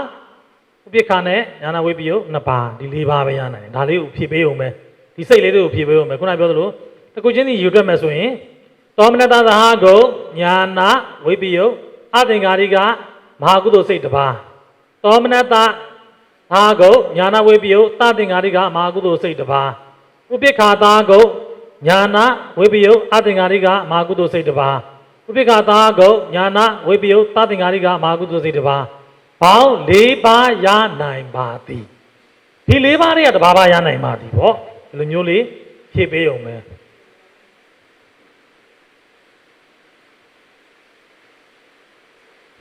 နောက်တစ်ခုကထုတ်ပြ၍နောက်ပြီးတော့ကာမဝဆရသောမနာစိတ်တို့ကိုလည်းကာမဝဆရသောမနာစိတ်ဆိုတော့ကာမသောမနာစိတ်ကောင်းမွန်တင့်နေတဲ့စိတ်တွေကိုလည်းတဲ့ဝေဒနာဉာဏ်သင်္ခါရအဖြစ်ဝေဖန်ပြပါကာမသောမနာစိတ်ကိုဝေဒနာနဲ့ပြောမယ်ကာမသောမနာစိတ်တွေကဘာလဲဒီမှာသောမနာစိတ်ဆိုရင်ကာမသောမနာစိတ်ဆိုဝေဒနာကဘာအားလဲသောမနတဝေဒနာနဲ့ဥပိ္ပခာဝေဒနာသူကကာမဝဆရသောမနာလို့မိတယ်ဆိုတော့ကျွန်တော်တို့ကကာမဘုံတွေကပဲရှားမယ်အဲကြောင့်မို့ဝေဒနာအဖြစ်2ပါးသောမနတနဲ့ဥပိ္ပခာဉာဏ်ဆိုရင်ညာနာတံပြုတ်ကလည်း12ပါးညာနာဝေပြုတ်ကလည်း12ပါးအသင်္ကာရိကကလည်း12ပါးသသင်္ကာရိကကလည်း12ပါးဝေဒနာအဖြစ်လည်းသောမနတကလည်း12ပါးဥပိ္ပခာကလည်း12ပါးဝေဒနာဉာဏ်သင်္ခါရနဲ့ကာမသောမနာစိတ်ထဲမှာခွဲမဲ့ဆိုရင်12ပါး12ပါး12ပါး12ပါးစီပဲရမယ်နော်ညာနာတံပြုတ်ဝေပြုတ်က12ပါးစီရမယ်အသင်္ကာရိကသသင်္ကာရိကကလည်း12ပါးစီရမယ်ဝေဒနာအဖြစ်လည်းသောမနတနဲ့ဥပိ္ပခာကလည်း12ပါးစီပဲရမယ်ဒါလေးတွေပါပဲနော်ဓမ္မမိတ်ဆွေတို့မေကုန်းတွေကိုလေ့ကျင့်မယ်ဆိုရင်အများကြီးရှိသေးတယ်ဓမ္မမိတ်ဆွေများဒါပေမဲ့နော်ဓမ္မမိတ်ဆွေများအချိန်ကိုငဲ့ညာသောအဖြစ်ကျွန်တော်အရှင်းအပိုင်းလေးတွေကိုပြန်ပြီးတော့စပြီးတော့ပြန်ပြီးနှွေးပေးမယ်နော်ဒီမှာစိတ်89တရားနဲ့17ပါးလုံးကိုပြန်ပြီးတော့နှွေးပေးမှာဖြစ်ပါတယ်မမစင်များဗနိုင်းလေးကိုတစ်ချက်ကြည့်ပါနော်ကျွန်တော်တို့စိတ်ပိုင်းမှာလေ့လာရမယ်တရားတွေကဒီဗနိုင်းထဲမှာအကုန်လုံးပါပါတယ်เนาะဒီဗနိုင်းတစ်ခုလုံးကိုကျွန်တော်တို့ကကျောင်းသားတွေဒီလေ့လာမဲ့ပုံကိုယ်တွေဒီပထမဆုံးလေ့လာဖို့အတွက်ကိုကျွန်တော်တို့ကဗနိုင်းထဲမှာပါသမျှစိတ်အများကြီးရှိပေမဲ့လေစိတ်ရဲ့သင်္ကေတလက္ခဏာလေးတွေဒီ5မျိုးပဲရှိတယ်ဆိုတာကိုအကျဉ်းမြင်သိထားဖို့လိုတယ်ပထမဆုံးသိရမယ့်ဟာကြက်ချေကလေးဒီဒါလေးဒီသောမနတဝေဒနာလို့ခေါ်ပါတယ်နော်ဝမ်းမြောက်ဝမ်းသာဖြစ်တဲ့စိတ်ကလေးရဲ့ခံစားချက်ပေါ့နော်ဒီမှာကဥပိ္ပခာဝေဒနာသူကဝမ်းသာဝမ်းနေမဖြစ်ဘူးအလယ်လက်ခံစားမှုဝေဒနာလေးဒါကဒေါမနတဆိုတာသူကခက်ထန်ကြမ်းတမ်းတဲ့သဘောတရားလေးဒေါသရဲ့သဘောတရားလေးဒီ3ခုဟာရှိသလိုဒီအောက်မှာဒုက္ခမြားချုံလေးရအောက်ချလာတာဒီဒုက္ခဝေဒနာမြားချုံလေးအပေါ်ပို့လာတာဒီဒုက္ခဝေဒနာဒီ5ပါးပဲရှိတယ်ဆိုတာကိုကျွန်တော်တို့သိထားဖို့လိုတယ်ကျွန်တော်တို့အဘိဓမ္မာသင်တန်းတွေမှာဓမ္မမိတ်ဆွေများကိုသင်္ကေတလေးနဲ့ပြောတဲ့တဲမှာတော်တော်မှနော်မှတ်လွယ်တဲ့သင်္ကေတတွေဖြစ်ပါတယ်နော်ဒီမှာသောမနတဝေဒနာရှိမယ်ဥပိ္ပခာဝေဒနာရှိမယ်ဒေါမနတဝေဒနာရှိမယ်ဒုက္ခဝေဒနာရှိမယ်ဒုက္ခဝေဒနာရှိမယ်ဒီ5ပါးလေးရပဲကျွန်တော်တို့ဒီစိတ်တွေအကုန်လုံးကိုဝေဖန်တာအဲတော့ဒီ5ပါးကိုရရင်ဒီဝေဒနာ5ပါးဒီ30ပုံမှာရှိတဲ့တတ္တဝါတွေမှာအကုန်ရနိုင်တဲ့ဝေဒနာတွေပဲဓမ္မမိတ်ဆွေများနော်စိတ်မရှိတဲ့အပညာသက်ပုဂ္ဂိုလ်ကလွယ်လို့ကျန်တဲ့နော်30ပုံမှာဘုံ30လုံးကနော်အကုန်လုံးကိုရနိုင်တဲ့စိတ်တွေပဲနော်အဲကြောင့်မို့ဓမ္မမိတ်ဆွေများကသိထားရမှာကစိတ်ကအကျဉ်း8ပါးအကျဉ်း89အကျယ်112ပါးလို့ခေါ်ပါတယ်ဒါကိုစိတ်89ကိုကျွန်တော်တို့ပါဠိလိုခေါ်မယ်ဆိုရင်စိတ်တစ်ခုရုပ်90လို့ခေါ်တယ်ဟောရှေးကပညာရှိတွေရှေးကဘိုးဘွားတွေခေါ်ခဲ့တာကတော့ စိတ်တစ်ခုရုပ်90စိတ်တစ်ခုရုပ်90ပဲခေါ်တယ်ပါဠိမှာနော်89တို့နော်69တို့မခေါ်ဘူး69ဆိုရင်စိတ်တစ်ခုရုပ်ဟာစိတ်တစ်ခုရုပ်100အဲ့လိုခေါ်ရင်ခေါ်ပါပါနော်အခုကစိတ်တစ်ခုရုပ်90ဆိုတော့89ခေါ်တာဒါကိုတချို့ကဘယ်လိုမှားယွင်းတယ်လဲဆိုတော့စိတ်ကတစ်ခုရုပ်က90ဆိုပြီးမှားတတ်တယ်ဟုတ်ပြီနော်တကယ်တော့စိတ်တစ်ခုရုပ်90ဆိုတော့ဗာလဲစိတ်တစ်ခုရုပ်လျော့နေတော့စိတ်ကလေးကိုနော်90ထဲမှာတစ်ခုလျော့နေလို့သူ့ကိုစိတ်တစ်ခုရုပ်90 89ပါလို့ခေါ်တာဒါကအကျဉ်းနီးအကျဉ်းအကျယ်ဘာကြောင့်ကွဲသွားရတာလဲလောကုတ္တရာတွေမှာဇန်စိတ်တွေနဲ့မြောက်သွားလိုက်ရင်ပို့ပြီးတော့10ပါးကနေပြီးတော့40ပွားလာလို့အကျဉ်းအားဖြစ်ဆိုရင်121ပါးဖြစ်သွားတာအကျဉ်း10ပါးနဲ့တွက်မယ်ဆိုရင်89ပဲရမှာအကျဉ်း40နဲ့တွက်လို့121ပါးလို့ရတာဒါလေးသိထားဖို့လိုတယ်ပထမဆုံးဒီမှာကြည့်ရမှာကစိတ်89ပါး121ပါးထဲမှာထိတ်မှာခေါင်းစဉ်လေးတွေရှိတယ်ဒီမှာနံပါတ်လေးတွေပေါ့1 2 3 4 5 6နော်အပိုင်းလေးတွေလည်းပြထားတယ်နံပါတ်1အပိုင်းကဘာလဲဆိုတော့အာကုသိုလ်စိတ်12ပါးဒီအာကုသိုလ်စိတ်12ပါးဒီနော်တတ္တဝါတွေမှာအကုန်လုံးအပြည့်အဝရှိတဲ့စိတ်တွေပဲနော်ဒီစိတ်တွေအကုန်လုံးကနေတရားမှမလျော့သေးဘူးပုထုဇဉ်မှန်သမျှအရိယာတွေဒါလည်းသောတာပန်ဆိုရင်ဘယ်နှပါးပယ်တယ်သဂရာဂံဆိုရင်ဘယ်နှပါးပယ်တယ်အနာဂံဆိုရင်ဘယ်နှပါးပယ်တယ်ယဟန္တာဆိုရင်အကုန်လုံးပယ်တယ်ဒီလိုမျိုးသဘောတရားလေးရှိတယ်ကျွန်တော်တို့ပုထုဇဉ်တွေမှာဒီ12ပါးလုံးကအပြည့်ရှိပါတယ်ဟုတ်ပြီနော်ဒါကြောင့်မို့12ပါးကဘာတွေလဲလောဘမှုစိတ်10ပါးဒေါသမှုစိတ်2ပါးမောဟမှုစိတ်2ပါးလောဘမူလရှိလို့လောဘမှုစိတ်လို့ခေါ်တယ်ဒေါသမူလရှိလို့ဒေါသမှုစိတ်လို့ခေါ်တယ်မောဟမူလရှိလို့မောဟမှုစိတ်လို့ခေါ်တယ်ဘောင်းအာဟုတုစိတ်12ပါးကျွန်တော်တို့ပုထုဇဉ်တွေမှာအာဟုတုစိတ်တွေအကုန်ရှိတယ်ဒါကိုအချင်းချင်းခေါ်မယ်ဆိုရင်လောဘဒေါသမောဟပေါ့လောကမှာပြောနေကြတယ်လောဘဒေါသမောဟတွေများနေကြတယ်လောဘကိုဘုရားရှင်ကခွဲခြားလိုက်တာလေဓမ္မမိတ်ဆွေများနော်စိတ်ရဲ့ဒီဂရီတွေစိတ်ရဲ့ level တွေကိုခွဲခြားလိုက်တော့လောဘတောင်တစ်ခုတည်းမဟုတ်ဘူးတဲ့ဓမ္မမိတ်ဆွေများလောဘတောင်အစဉ်အစဉ်ခွဲလိုက်ရင်10ပါးတောင်ရှိပါတယ်ဒေါသကိုအစဉ်ခွဲမယ်ဆိုရင်1ပါးရှိတယ်မောဟကိုအစဉ်ခွဲမယ်ဆိုရင်2ပါးရှိတယ်သူရဲ့အပြင်းအပြော့ပေါ်မူတည်တယ်နော်သူများတိုက်တွန်းတာရှိတယ်ကိုယ့်အကိုလှုပ်ချင်တာရှိတယ်ဝမ်းမြောက်ဝမ်းသာနဲ့လှုပ်တာရှိတယ်နော်ဝမ်းမြောက်ဝမ်းသာမဖြစ်ဘဲနဲ့လှုပ်တာရှိတယ်ဒီလိုမျိုးပေါ်မူတည်ပြီးတော့ဒီဂရီတွေကွဲပြီးစိတ်တွေရလဲအပြော့အပြင်းခွဲသွားတယ်ဒါလေးကိုလောဘအနေနဲ့ခွဲခြားလိုက်တော့လောဘမှုစိတ်10ပါးဒေါသမှာတော့ခက်ထန်ကြမ်းတမ်းခြင်းသဘောကအတူတူပဲနော်ဘလို့ပဲဖြစ်ဖြစ်သူများတိုက်တွန်းတာနဲ့မိမိကိုယ်ကိုဖြစ်တာနဲ့နှစ်ခုပဲကွာတယ်ဒါကြောင့်မို့အတ္တပဲရှိတယ်မောဟမှာတော့ဝိသိကိစ္စယုံမားတန်တရားဖြစ်တယ်ဘာလို့ယုံမားတန်တရားဖြစ်တာလဲဖရာတရားတန်ခါယရဏ3ပါးနဲ့ကံကံဤအကျိုးကိုယုံမားတန်တရားဖြစ်တဲ့ပုဂ္ဂိုလ်တွေဝိသိကိစ္စဖြစ်တယ်ဒါကြောင့်မို့ဓမ္မမိတ်ဆွေများကအပြည့်ရှိတယ်တို့ကတော့ဒိဋ္ဌိမဟုတ်ပါဘူးနော်ဘာသာကြားတွေကိုသာဒိဋ္ဌိလို့သွားမယူဆနဲ့ကိုယ်မှလည်းဒိဋ္ဌိအပြည့်ရှိတယ်ဓမ္မမိတ်ဆွေများကံကံဤအကျိုးတစ်ခါကျရင်ယုံမားတန်တရားမဖြစ်ဘူးလားဖြစ်တာပဲငါတို့ကကောင်းတာလုပ်ပြီးကောင်းတာလည်းဘာလို့မဖြစ်တာလဲသူများတွေမကောင်းတာလုပ်ပြီးဘာလို့ကောင်းတာတွေဖြစ်နေကြရလဲမဖြစ်ဘူးလားဒီလိုတန်တရားရှိနေသူတွေကိုကအရိယာမဖြစ်သေးဘူးဘာကြောင့်လို့ဘုရားတရားတန်ခါနဲ့ကံကံဤအကျိုးကိုယုံမှားတန်တရားတွေရှိနေသေးတယ်ဒါကြောင့်မို့ဝိသိကိစ္စမောဟထဲမှာပါတယ်ဥဒိစ္စပြတ်လွင့်တယ်ဟိုတောင်တွေးမြောက်တွေးနဲ့နော်ဓမ္မမိတ်ဆွေများဒီအာယုန်တစ်ခုပေါ်မှာစက်ဆိုင်စုမရှိဘူးမောဟနဲ့ကျင်လည်နေရတယ်ဒီပုဂ္ဂိုလ်တွေဒီမောဟဒါကြောင့်မို့အာဟုတုစိတ်ကိုပေါင်းမယ်ဆိုရင်အာဟုတုစိတ်ပေါင်း12ပါးအာဟုတုစိတ်ထဲမှာဘာတွေပါလဲဆိုရင်လောဘဒေါသမောဟလောဘရှေ့ဒေါသနဲ့မောဟနဲ့ဆက်စင်းမယ်အဟိတ်စိတ်ဆိုတာဟိတ်နဲ့မရှင်တာဘာဟိတ်နဲ့မရှင်တာလဲဘာဟိတ်နဲ့မှမရှင်တာအကုသိုလ်နဲ့အကုသိုလ်ဟိတ်နဲ့လည်းမရှင်ဘူးကုသိုလ်ဟိတ်နဲ့လည်းမရှင်ဘူးဒါကြောင့်မို့အတောပနာစိတ်လို့ခေါ်တယ်သူအပေါ်ကဟာနဲ့ပေါင်းပြီးတော့စုစုပေါင်း12ပါးရဲ့ဒီအောက်က18ပါးရဲ့ကိုအတောပနာစိတ်မတင့်တယ်သောစိတ် तू ကမခိုင်လဲမခိုင်မြဲဘူးဟိတ်မရှိတော့မခိုင်မြဲဘူးဟိတ်တွေဆိုတော့လောဘဒေါသဟိတ်တွေကခိုင်မြဲအမြင့်နဲ့တူတယ် तू ကအမြင့်မရှိဘူးခိုင်မြဲတဲ့စိတ်မဟုတ်ဘူးဝိပတ်စိတ်တွေကရိယာစိတ်တွေဖြစ်နေတယ်ကုသိုလ်အကုသိုလ်စိတ်တွေမဟုတ်ဘူးဒါကြောင့်မို့ तू ဒီမခိုင်မြဲစိတ်လို့လည်းခေါ်တယ်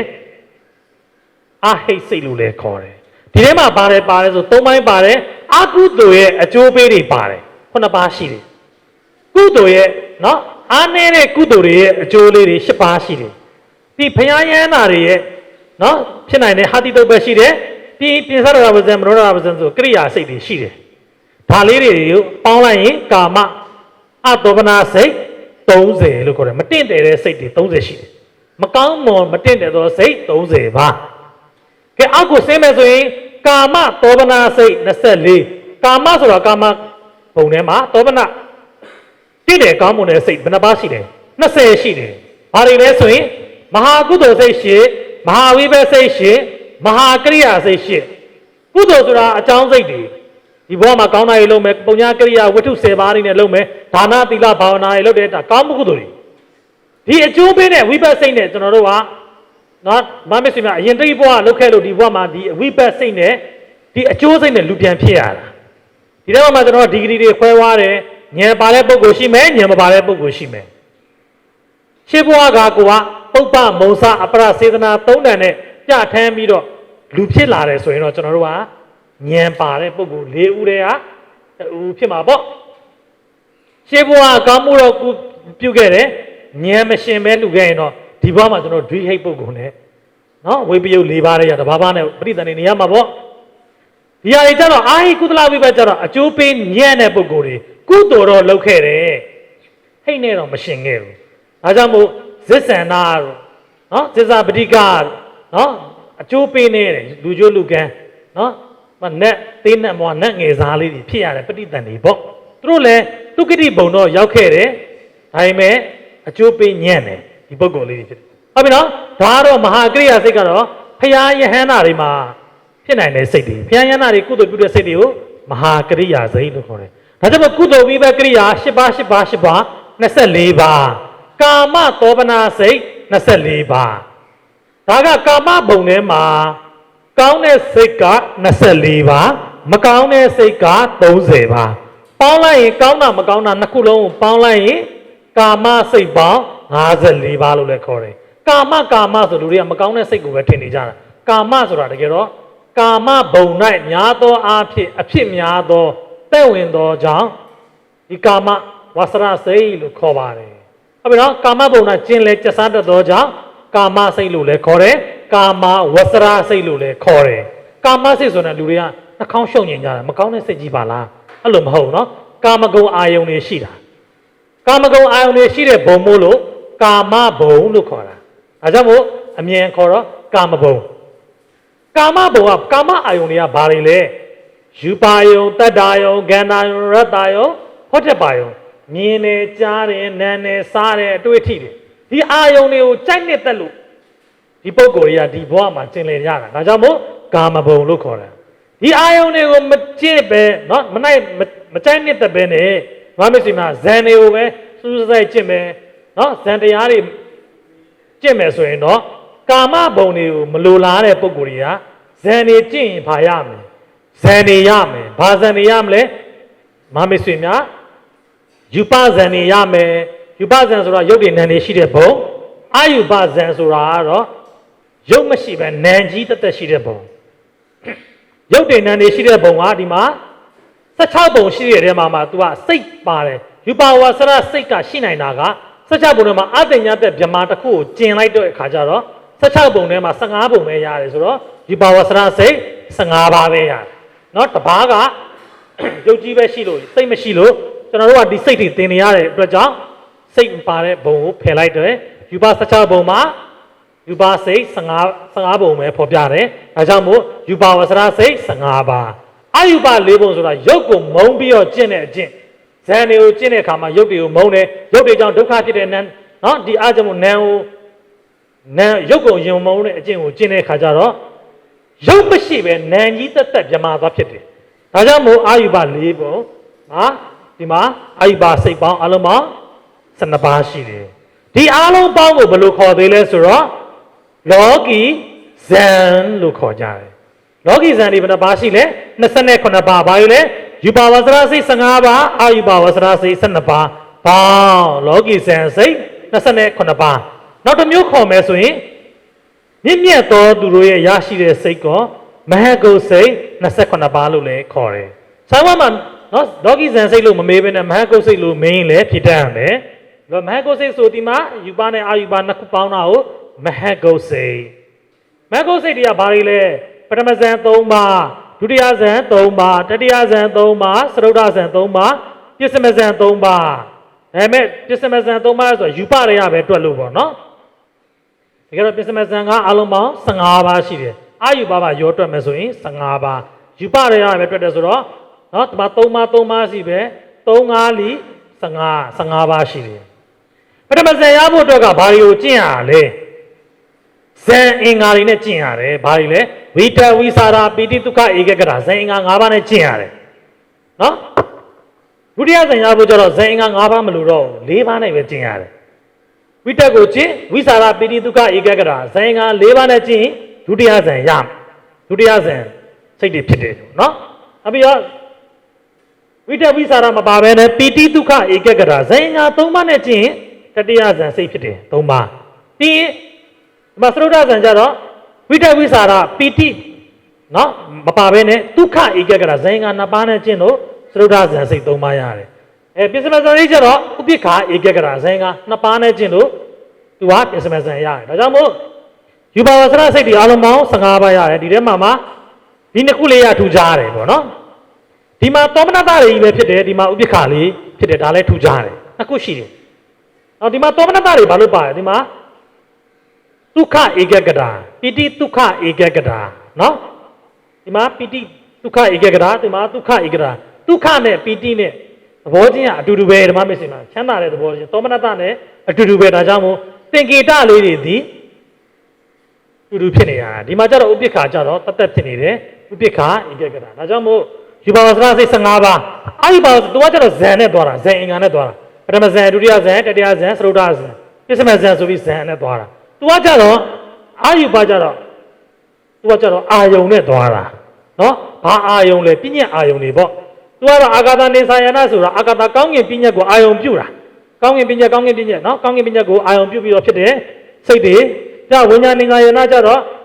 အာဂါတနေသာယနာရှုခဲ့တဲ့စိတ်ကလေးကိုပြန်ရှုတဲ့စိတ်ကိုဝိညာဉ်နေသာယနာဇန်စိတ်ဖြစ်တယ်အာကိစဉ္ညာယနာဇန်ကြတော့ဒီအာဂါတနေသာယနာဇန်လေးရဲ့မရှိတော့တဲ့နတ္ထိဘောပညာကိုအာယုံပြန်ပြုတယ်ဟုတ်ပြီနော်ဒီနေဝတင်ညာနာတင်ညာယနာလေးကြတော့ဒီတတိယအာရုပရဲ့သူ့ရဲ့စိတ်ကလေးကိုပြန်ရှုတယ်နော်ဓမ္မမေဆွေများဒီမှာပညာကိုရှုတာနှစ်ခုရှိတယ်အာဂါတနိသယနာနဲ့အာကိဉ္စဉ္ညာယနာဒီကအကောင်းကြီးပညာကိုအာယုံပြုတယ်သူကတော့နတ္ထိဘောပညာကိုအာယုံပြုတယ်သူတို့ကျတော့နံတရားတွေကိုအာယုံပြုတယ်သူတို့ကသူ့ရဲ့စိတ်ကလေးကိုပြန်ရှုတယ်ပထမအာရုပပထမအာရုပစိတ်ကိုရှုတယ်သူကတော့တတိယအာရုပစိတ်ကလေးကိုရှုတယ်သူပယ်တဲ့ဟာတွေရှိတာပေါ့နော်ပယ်ခွာတဲ့အကြောင်းအရာလေးလည်းပြောခဲ့မှုတယ်နော်နောက်ဇန်ရဲ့ဆက်ကျင်ဘက်တရားအကြောင်းတွေပြောခဲ့တယ်ဇန်မရဖို့တားဆီးတဲ့နိဝရဏတရားတွေပြောခဲ့တယ်နိဝရဏဆိုတာဘာလဲဇန်တွေကိုမတားနော်ဇန်တွေမဖြစ်ပေါ်အောင်ပိတ်ပင်တားဆီးတဲ့သဘောတရားတွေကိုဇန်လို့ခေါ်တယ်နိဝရဏတွေများရင်ဇန်မရဘူးဇန်နဲ့ကျင့်မယ်ဆိုရင်လည်းနိဝရဏတွေလောင်ကျွမ်းတယ်ဒါလေးတွေပြောခဲ့တယ်ပြီးလောကုတ္တရာလောကဆိုတာဘာလဲလောကဥတ္တရာလောကကလွန်မြောက်တယ်လောကထဲတာလွန်တယ်မြင့်မြတ်တယ်ဒါကြောင့်မို့လောကဆိုတာဘာလဲဥပါဒณะခန္ဓာဟုခေါ်သောခန္ဓာ၅ပါးကိုဆွဲလန်းတဲ့တရားကိုလောကလို့ခေါ်တယ်ခန္ဓာ၅ပါးဘာလို့ဆွဲလန်းတာလဲကျွန်တော်တို့တရားရထိုင်နေမလားဓမ္မမေ့ဆိုရင်ခန္ဓာ၅ပါးကိုဆွဲလန်းတယ်ဆွဲလန်းတော့နာတာကျင်တာကိုငါနာတယ်ငါကျင်တယ်နော်ဓမ္မမေ့ဆိုရင်ငါမခံစားနိုင်တော့ဘူးဆိုတဲ့စိတ်ကလေးနဲ့မထိုင်နိုင်ကြတော့ဘူးဒီလိုပဲခန္ဓာ၅ပါးကိုဆွဲတာဒီလိုဆွဲလန်းတာကဘာလဲဥပါဒณะခန္ဓာဒါကိုပဲဘဝလို့ခေါ်တာနောက်တစ်မျိုးဘဝကိုလို့ခေါ်လဲဆိုတော့ကာမရူပအရူပလောက၃ပါးကိုလည်းနော်လောကလို့တစ်ခုခေါ်ပါသေးတယ်ဓမ္မမေ့ဆိုရင်နော်ဒါကြောင့်မို့လောကုတ္တရာမှာဆိုရင်လောကရဲ့ဥတ္တရာအဲ့လောကတွေကနေလွန်မြောက်သွားတဲ့တရားကိုလောကုတ္တရာ9ပါးရှိတယ်နော်ဓမ္မမေ့ဆိုရင်မက်4ပါးဖို့4ပါးနိဗ္ဗာန်ဒါပေမဲ့ကျွန်တော်တို့နိဗ္ဗာန်အကြောင်းကိုသင်ရတာမပါတဲ့ခါကျတော့မက်၄ပါးဖို့၄ပါးအကြောင်းပဲပြပြတယ်မက်၄ပါးဆိုတာဘာလဲသောတာပတ္တိမက်သဂရာဂာမိမက်အနာဂာမိမက်အရဟတမက်ဖို့၄ပါးဆိုတာဘာလဲသောတာပတ္တိဖို့သဂရာဂာမိဖို့အနာဂာမိဖို့အရဟတဖို့အဲကြောင့်မက်၄ပါးဖို့၄ပါးကိုလောကုတ္တရာတရားလို့ခေါ်တယ်ဒီလောကုတ္တရာက